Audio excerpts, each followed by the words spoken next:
Bonjour à tous, aujourd'hui on essaye une voiture craquante. J'ai même pas besoin de vous donner son nom. D'abord il écrit, oh, vous voyez, c'est vraiment un animal qui était en voie de disparition. Le Panda, la nouvelle Fiat Grande Panda.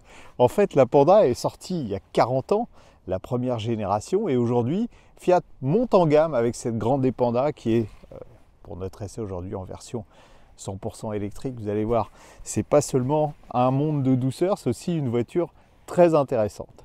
Elle porte bien son nom, cette Grande Panda, parce qu'elle mesure 3,99 m de long. C'est 34 cm de plus que la précédente génération. Elle joue aussi à fond la carte de la séduction. Impossible de ne pas savoir que c'est une Panda. On le voit déjà avec les emboutis sur les portières. Puis vous allez voir qu'il y a plein de clins d'œil au passé très sympathiques. Les phares reprennent une forme carrée comme sur la première Panda, mais avec, vous le voyez, un style pixelisé qui fait très jeu vidéo. On a aussi le nom de Fiat qui est sur le côté de la calandre et plus au milieu. Et vous verrez que ça cache une surprise. Évocation de la Panda 4x4 d'autrefois, on a des passages de roues en plastique, on a aussi des barres de toit qui étaient présentes sur le modèle 4 roues motrices avec, vous le voyez, l'inscription Panda absolument partout. Notre modèle, c'est la version haut de gamme, la Prima, qui est dotée de jantes de 17 pouces. Vu de derrière, la Grande Panda conserve une forme carrée comme les précédentes générations, voire même comme la première, avec toujours ces clins d'œil, l'embossage Fiat ici, et puis je ne sais pas si vous remarquez, il y a écrit Panda là. La vraie bonne surprise, c'est quand même ça, regardez. On a un coffre de 360 litres. C'est très rare à ce niveau de gamme. C'est même plus important de la catégorie. Et tiens, pendant que le coffre est ouvert, regardez. Fiat dit c'est la boîte à malice, mais il y a des clins d'œil partout. C'est vrai que c'est malicieux. Vous le lisez là. Ciao. Des petits signes comme ça, il y en a un peu partout. 27 au total, d'après Fiat. Un autre, vous voyez, dans la porte ici. Côté habitabilité, bon, un Panda est parfaitement à l'aise aux places arrière. Elles ne sont pas gigantesques, mais ça sera suffisant même pour transporter 4 adultes. Elle a une bouille sympa, cette Grande Panda, mais je trouve que l'intérieur est encore plus réussi avec un côté fun, un côté frais qui manque de plus en plus dans les voitures modernes. Certes, pour contenir le prix, on a des plastiques rigides comme à ce niveau de gamme, mais il y a des matériaux beaucoup plus originaux. Par exemple, ce tissu là, il est fait en fibre de bambou. Et puis vous voyez, on a accès à une boîte à gants à l'endroit où normalement se trouve l'airbag. Pourquoi? Parce que l'airbag, il est dans le toit. Dans les petits clins d'œil sympas, on a une Panda première génération sur le bord là, de la planche de bord avec ce plastique translucide. Des compteurs simples mais avec l'essentiel. Système d'infodivertissement avec un écran de 10,25 pouces. Alors, il y a encore quelques bugs. En particulier, on ne peut toujours pas afficher les consommations. Mais en revanche, vous avez la navigation qui est incluse. On a des touches physiques pour tout ce qui est climatisation, c'est très bien. Et voyez l'équipement sur cette version d'origine. On a les sièges chauffants, le volant chauffant, la climatisation automatique. Et c'est pas tout, on a plein d'équipements malins. Le chargeur de smartphone à induction ici, avec une position dans l'autre sens. Là, vous n'êtes plus en charge, mais par contre, votre téléphone est bien calé. Deux petits boutons indispensables pour supprimer l'alerte de survitesse et pour supprimer le maintien automatique dans la file. On a plein de rangements partout. Sous les aérateurs latéraux, il y a des petits rangements. Vous avez des vides-poches ici, vous avez encore des vides-poches sur le côté. Vous soulevez la coudoir, vous avez encore un vide-poche. C'est rare sur des voitures de cette catégorie d'avoir autant d'espace pour ranger des petites choses. Un chouette petit volant à gauche, les commandes des assistances à la conduite. À droite, l'infodivertissement. Un volant qu'on prend bien en main avec un revêtement agréable, juste la bonne dimension. Même si on n'a pas des mousses double densité comme sur sa cousine, la Citroën C3, cette grande Panda propose une sellerie qui est quand même assez moelleuse, jolie et confortable. Cette grande Panda, on va le dire avec l'accent italien, partage la même plateforme que la Citroën C3. Donc sur cette version électrique, on ne s'étonnera pas de retrouver la même mécanique que sur la IC3. En l'occurrence, un moteur électrique synchrone à aimant permanent qui développe ici 113 chevaux pour 120 Nm de couple, alimenté par une batterie dont la capacité est de 44 kWh brut, ce qui permet, selon le cycle d'homologation WLTP, de franchir 320 km. À mon avis, c'est un peu optimiste.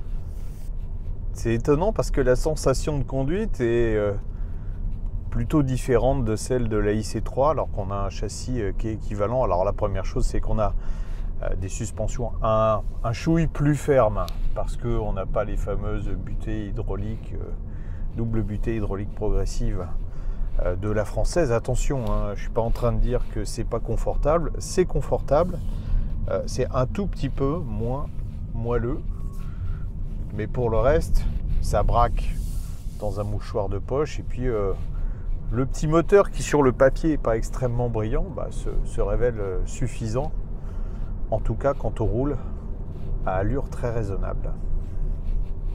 On aurait sans doute un peu plus de confort avec la version de base qui a des roues plus petites et des jantes en tôle. Une jante en tôle, c'est plus souple, mais comme je vous l'ai dit, c'est déjà pas mal dans cette configuration. Une bonne surprise. Une petite chose que je ne m'explique pas, c'est que regardez, on a une décélération au lever de pied et un frein moteur donc qui est assez fort. On a un réglage supplémentaire là qui s'appelle DC, et en fait, je vous fais la démo, vous voyez, ça freine plus fort quand je suis pas sur la position C. Je vois pas vraiment à quoi ça correspond. Donc voilà, deux niveaux de réglage de décélération, mais avec assez peu de différence entre l'un et l'autre. Si on accélère le rythme, déjà on a des pneus qui sont généreux, 205/50 R17, hein, c'était la montre d'une voiture de sport il y a 15 ans. Et si le moteur offre des accélérations, on va dire, raisonnables, hein, à 0 à 100, 11 secondes 5, il n'y a pas énormément de couple. En revanche, la voiture paraît plus neutre que la IC3 qui a tendance réellement à sous-virer. Là, ça tient plutôt bien le parquet. Pour une voiture qui est quand même assez lourde, compte tenu de son gabarit, on est à 1550 kg. Le domaine de prédilection de cette grande Panda, c'est évidemment la ville. Elle se montre suffisamment confortable pour absorber les multiples ralentisseurs. Donc là, on est dans l'illégalité totale, puisque normalement, il ne peut pas y avoir un ralentisseur tous les 20 mètres. Voilà, vous voyez, bon, ça... Ils sont raides hein, quand même. Et puis, elle fait preuve de pas mal de dynamisme avec son petit moteur électrique, c'est suffisant. Et malheureusement, je ne pourrais pas vous le montrer là, mais on a un rayon de braquage qui est assez réduit, qui permet de se stationner facilement. Et puis le gabarit de la voiture reste raisonnable. On est à 3,99 m. C'est moins que d'autres véhicules dans la catégorie, les Rennes en particulier, hein, Peugeot 208, enfin i208 en l'occurrence, la Clio, dont la version électrique n'existe pour l'instant pas. Il faut aller vers la R5. Défaut qui est inhérent au style de la voiture, c'est que on a une vision, je ne sais pas si vous voyez bien là, enfin non, vous ne verrez pas bien puisque c'est un défaut justement. La rétrovision n'est pas très bonne, hein. On a une lunette arrière qui est assez étroite. On est à 110 km/h sur l'autoroute, c'est pas une mauvaise surprise d'ailleurs, hein, parce que la voiture est pas trop bruyante, pas de bruit aérodynamique, on aurait pu le penser vu son look, c'est pas le cas. En plus, bon là, 110 ça roule très bien, j'ai roulé à 130 tout à l'heure, on arrive à soutenir une vitesse de 130 km/h même quand il y a des côtes, donc ça démontre une certaine polyvalence tout de même.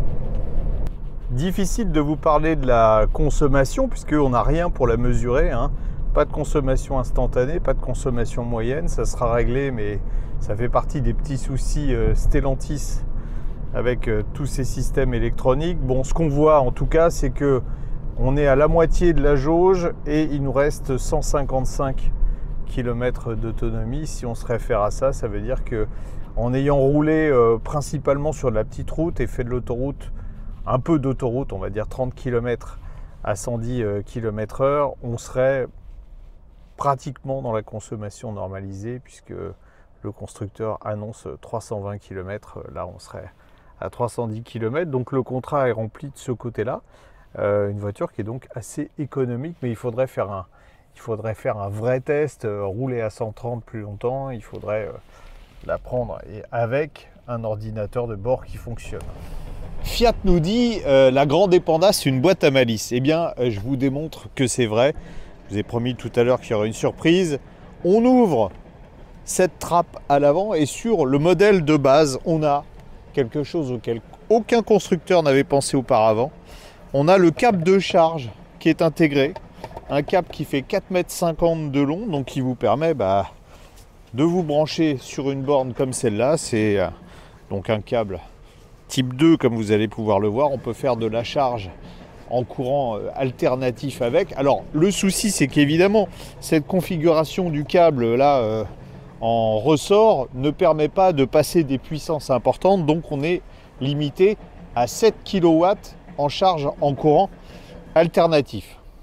On a aussi une trappe de charge à l'arrière. Pourquoi, vous allez me dire? Eh bien alors, d'une part, pour ceux qui veulent plus de 7 kg de puissance, on peut avoir une option chargeur interne en triphasé 11 kW. On n'aura plus le câble ressort à l'avant, c'est bien dommage, mais on pourra charger avec cette prise en courant alternatif. Et puis en courant continu, ici, on peut grimper jusqu'à 100 kW sur un chargeur rapide.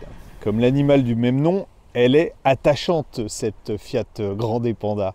J'ai été séduit par son look, j'ai été séduit par l'habitacle, j'ai été séduit par la conduite. C'est le juste milieu en fait entre le confort un peu mou du IC3 et la fermeté du Hyundai Inster qui sont deux concurrentes. Alors je vais être plus réservé sur l'autonomie parce qu'on n'a pas réellement pu la mesurer, mais les 320 km annoncés par Fiat me paraissent un petit peu optimistes. Et puis en termes de charge, le problème, même si ce n'en est pas un, c'est que si vous voulez conserver l'idée géniale du câble installé à l'avant, le câble ressort, vous serez limité en vitesse de charge sur du courant alternatif à 7 kW, alors que les concurrentes sont souvent à 11 kW. Enfin, Fiat nous avait dit, ça a beau être un Panda, vous n'aurez pas le coup de bambou au niveau du tarif.